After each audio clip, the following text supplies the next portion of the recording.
लाडो, पर दिन ब दिन गर्मी बहुत बढ़ रही है। कभी कभी लगता है कि घोंसले को आग ही लग जाएगी। हाँ रानो, पर मुझे तो कोई परेशानी नहीं है। जब भी तेज गर्मी पड़ती है तब मैं मेरे स्विमिंग पूल में जाकर बैठ जाती हूँ, वो भी ठंडे ठंडे। मन को कैसे सुकून मिलता है। हाँ हाँ बुलबुल, अब हर एक का नसीब तुम्हारे जैसा अच्छा थोड़ी ना है। एक तो तुम्हारा घोंसला झरने के पास है और तुम्हारे इलाके में हरियाली भी ज्यादा है। पर इस साल तो नदी नाले भी सूखे पड़ रहे हैं। न जाने हमारा आगे क्या होगा। क्या पता आज बुलबुल जिस ठंडे ठंडे पानी में नहाती है उसे कल पीने के लिए पानी भी ना मिले। शुभ शुभ बोलो सीमा, मुझे पता है कि तुम मेरे स्विमिंग पूल पर जलती हो। ऐसी बात नहीं है बुलबुल, सीमा बिल्कुल सही बोल रही है। मेरा तजुर्बा कहता है कि पानी की कमी की वजह से बहुत सारे जानवर मारे जाएंगे। तो मीनू मौसी, अब हमें क्या करना चाहिए? करना क्या है, जो करना है वो प्रकृति ही करेगी। मीनू मौसी, इस साल इतनी तेज गर्मी पड़ने का कारण क्या हो सकता है? इस सब का जिम्मेदार सिर्फ एक ही है, वो है इंसान। वो कैसे मीनू मौसी? इंसान अपने स्वार्थ के लिए पेड़ों को काटे जा रहा है। इस पूरे ब्रह्मांड में केवल पेड़ ही एक ऐसी चीज है जो ऑक्सीजन बना सकती है। ऑक्सीजन की लेवल जितनी अच्छी होगी उतना पर्यावरण का संतुलन बना रहेगा। और जब ज्यादा पेड़ काटे जाएंगे तो कार्बन मीनू मौसी, कार्बन नहीं, कार्बन डाइऑक्साइड, हाँ हाँ वही, उसकी मात्रा बढ़ जाएगी। वो कार्बन डाइऑक्साइड गर्मी को पकड़े रखता है। अब आई बात समझ में। पर मीनू मौसी, आपको ये सब कैसे पता? थोड़ा बहुत यूट्यूब तो मैं भी देखती हूँ। तो इसका मतलब है हमें ज्यादा से ज्यादा पेड़ उगाने होंगे। इंसान कितने बुरे हैं, उनकी वजह से हमारा जीवन खतरे में आ गया है। ऐसा नहीं है रानो, सारे इंसान बुरे नहीं होते। कोई पर्यावरण संतुलन बनाए रखने के लिए पेड़ लगाता है, तो कोई हम छोटे पंछियों के लिए पीने के लिए अपने छत पर पानी रखता है। चलो मीनू मौसी, हमें ऐसे ही अपने पीने के पानी की खोज करनी है। तू चिंता मत कर टूनी, ये जो हमारी वीडियोस देख रहे हैं ना, इन्होंने हमारे लिए अपने छत पर पीने के लिए एक कटोरे में पानी रखा है और दूसरे कटोरे में अनाज।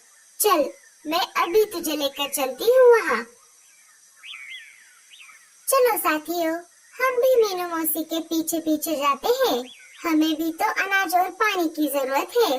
सारे उड़कर जाने ही वाले थे कि तभी राजा जी के कुछ सिपाही वहाँ पर आ जाते हैं। सुनो सुनो सुनो, सारे जंगलवासी सुनो। राजा जी ने शाम के समय सभा में आप सभी को आमंत्रित किया है, तो सारे जंगलवासी शाम के समय राजा जी के महल में आ जाए। अरे ये क्या, लगता है कोई जरूरी काम है। हाँ लाडो, मुझे लगता है कोई नई मुसीबत हमारा दरवाजा खटखटाने वाली है। शाम के समय सारे पंछी राजा जी के महल में आ जाते हैं। साथियों, मैंने एक जरूरी सूचना देने के लिए आप सभी को बुलाया है। दरअसल हमारे मौसम के जानकार पंछियों ने बताया है कि 1-2 दिनों में हमारे जंगल की तरफ बहुत बड़ा तूफान आने वाला है। आंधी के साथ साथ तेज बारिश भी हो सकती है, इसलिए आप सब अपने अपने घोंसले पक्के कर लो। पर राजा जी, इतने कम समय में हम हमारे घोंसले कैसे मजबूत कर पाएंगे? उसकी चिंता तुम मत करो, मैंने उसका सारा बंदोबस्त पहले से ही कर दिया है। हमारे सिपाही आप सभी को घोंसला बनाने की सारी चीजें ला कर देंगे। आपको बस उनको लेकर अपने घोंसलों को पक्का करना है। हमारे प्यारे राजा जी, चल टूनी, हमारे पास बहुत कम समय है। लाडू, कालू भैया और गोरी आज हमें दिन भर नहीं दिखाई दिए, कहीं किसी मुसीबत में तो नहीं है? हाँ रानो, चलो हम उनके घर जाकर देखते हैं। रानू और लाडू कालू के पास आ जाते हैं। वो देखते हैं तो क्या, कालू मिट्टी से लथपथ हो चुका था। अरे लाडो और रानो, तुम दोनों यहाँ? कहो क्या बात है? कालू भैया, क्या आपको पता चला जंगल में बहुत तेज तूफान आने वाला है और साथ ही साथ तेज बारिश भी हो सकती है। हाँ हाँ, वो तो मुझे पहले से ही पता है। मैंने ही मौसम के जानकार पंछियों को ये बात बताई थी। हाँ हाँ, हम कौवे होते ही इतने होशियार हैं। अरे रे, इसका मतलब ये सब बकवास था। चलो टूनी, हमें बेवजह परेशान होने की कोई जरूरत नहीं है। खामखा इस कौवे ने हमें परेशान किया। मीनू मौसी और टूनी गुस्से में वहाँ से चली जाती है। मीनू मौसी, सुनो तो। वो कहाँ सुनने वाली है। जब तेज तूफान और बारिश में फंस जाएगी तब उनको पता चलेगा। पर कालू भैया, आप ये मिट्टी से क्या बना रहे हो? चलो मैं दिखाता हूँ। सारे भूरे के पास आ जाते हैं, जो मिट्टी से घर बना रहा था। ये तो मिट्टी का घर है। क्या यह बारिश आने से पहले सूख जाएगा? हाँ चिड़िया, हमने ऐसे मिट्टी का इस्तेमाल किया है जो 1-2 दिनों में ही सूख जाएगी। मैं तो कहता हूँ आप भी अपने घोंसले को मिट्टी से मजबूत बनाओ। पर हमें इतनी ढेर सारी मिट्टी कहाँ पर मिलेगी? मैं एक जगह जानती हूँ, जो नदी सूख रही है उसके पास में ही ढेर सारी मिट्टी है, वो भी गीली। हम वहीं से मिट्टी लेकर आएंगे। रानू, हमारे पास ज्यादा समय नहीं है। क्यों ना हम दोनों मिलकर हमारे लिए घोंसला बनाएं? इससे हमारा समय भी बचेगा और घोंसला भी मजबूत बनेगा। हाँ लाडो, ये सही रहेगा। दोनों घोंसला बनाने के लिए अच्छी जगह की खोज करने के लिए निकल पड़ती है। अजी, और कितनी मेहनत करनी पड़ेगी। ये मिट्टी गूंद गूंद कर मेरे हाथ तो दर्द करने लगे हैं। लो, अब आई है ये महारानी। इतनी सी मिट्टी लाने में इतना समय? अरे दीदी, मिट्टी खोद कर लाना कोई तुम्हारे जैसे मिट्टी गूंदने जैसा आसान काम नहीं है। हाँ हाँ, पता है। अब तुम गूंदो, मैं मिट्टी लेकर आती हूँ। नहीं नहीं, जिसका जो काम है वो वही करेगा। अरे अरे, तुम दोनों झगड़े करना बंद करो और काम में हमारी मदद करो। देखो टूनी, कितना मस्त मौसम है। ना कोई हवा, ना कोई तूफान, यहाँ तक के पेड़ का पत्ता भी नहीं हिल रहा। पर तू रुक मत, जरा जोर जोर से पंखा चला। मीनू मौसी, मुझे तो ये तूफान के पहले का सन्नाटा लग रहा है। तू अपना मुंह मत चला, बस पंखा चला। चलो रानो, हम हमारा घोंसला बनाने का काम शुरू करते हैं। पहले हम थोड़ी मिट्टी जमा करते हैं, फिर सिपाहियों ने जो लकड़ियाँ रखी है उससे घोंसला बनाएंगे। दोनों ने अपना अपना काम शुरू कर दिया। इधर कालू और भूरे का मिट्टी का घर बनकर तैयार हो गया। अजी, ये क्या बना दिया? मटके के ऊपर मटका। इससे अच्छा तो हम बांस से बनाए हुए घोंसले में रहते। गौरी भाभी, इस मटके वाले घर से हमें 2 फायदे हैं। एक तो हमें गर्मी से राहत मिलेगी और दूसरा हम तेज बारिश में सुरक्षित भी रह पाएंगे। हाँ, बस हमें इसे सूखने देना है। पर भैया, मुझे और भूरे जी को कौन सा कमरा मिलेगा? ऊपर वाला या नीचे वाला? हम तो ऊपर वाले मटके में, मेरा मतलब कमरे में रहेंगे, है ना भूरे जी? ऐसे कैसे? इसे बनाने में हमने भी बहुत मेहनत की है। हम लेंगे ऊपर वाला मटका, मेरा मतलब कमरा। क्यों जी? नहीं, मैं तुमको हमारे ऊपर नहीं रहने दूंगी। हम ही रहेंगे ऊपर। अरे भूरे, ये क्या गड़बड़ हो गई? हमें मिट्टी के घरों को आजू बाजू बनाना चाहिए था, ना कि ऊपर नीचे। रीमा और गोरी की बातचीत झगड़े में बदल गई और दोनों आपस में झगड़ने लगी। रुक जा, अभी बताती हूँ तुझे। दोनों ने आपस में मारपीट शुरू कर दी।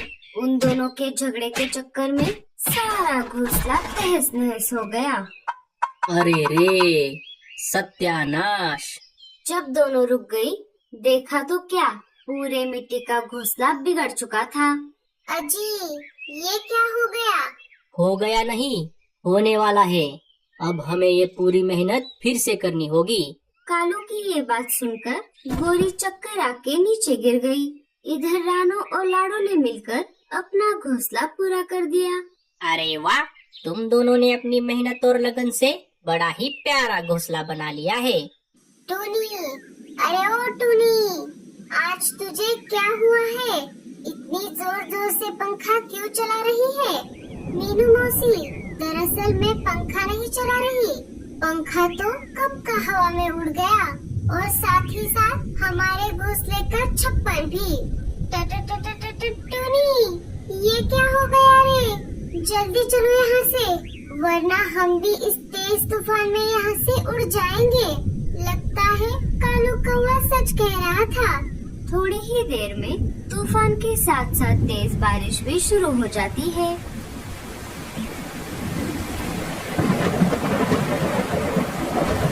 नीलू मौसी और टूनी रानू और लाडो ने बनाए हुए मिट्टी के घर में आ जाती है। लाडो, क्या तुम्हारा घोंसला इतनी तेज बारिश को झेल पाएगा? हाँ मीनू मौसी, आप डरो मत, हमने मजबूत घोंसला बनाने की पूरी कोशिश की है। जैसे ही तेज बारिश शुरू हो गई, वैसे ही घोंसले की छत से पानी टपकना शुरू हो गया। हे ऊपर वाले, इस बार बचा ले रे बाबा, अगली बार मैं मजबूत घोंसला बनाऊंगी। थोड़ी देर बाद दरवाजे पर किसी ने दस्तक दे दी। मत खोलो, दरवाजा मत खोलो, क्या पता कोई शिकारी हो। सारे डरे हुए एक दूसरे को देख रहे थे। लाडो ने खिड़की से झांककर देखा तो कालू कौवा और उसका परिवार बाहर बारिश में भीगता हुआ खड़ा था। अरे, ये तो कालू भैया है, हमें दरवाजा खोलना होगा। मत खोलो, दरवाजा मत खोलो, अगर ये घोंसला हम सबको नहीं झेल पाया तो हम इस तेज बारिश में बाहर पूरे फंस जाएंगे। मीनू मौसी, इस मजबूत मिट्टी के घोंसले को बनाने में कालू भैया ने ही हमारी मदद की है। अब उनकी मदद करना हमारा फर्ज बनता है। खोलो खोलो, लगता है आज पानी में डूबकर ही जान चली जाने वाली है। लाडो ने दरवाजा खोल दिया। सारे घोंसले के अंदर आ गए। अच्छा हुआ बहनों, तुमने इतना अच्छा घोंसला बनाया, वरना हमारी तो खैर नहीं थी। रात भर तेज बारिश चलती रही। पूरे जंगल में सब तरफ अफरा तफरी मची हुई थी।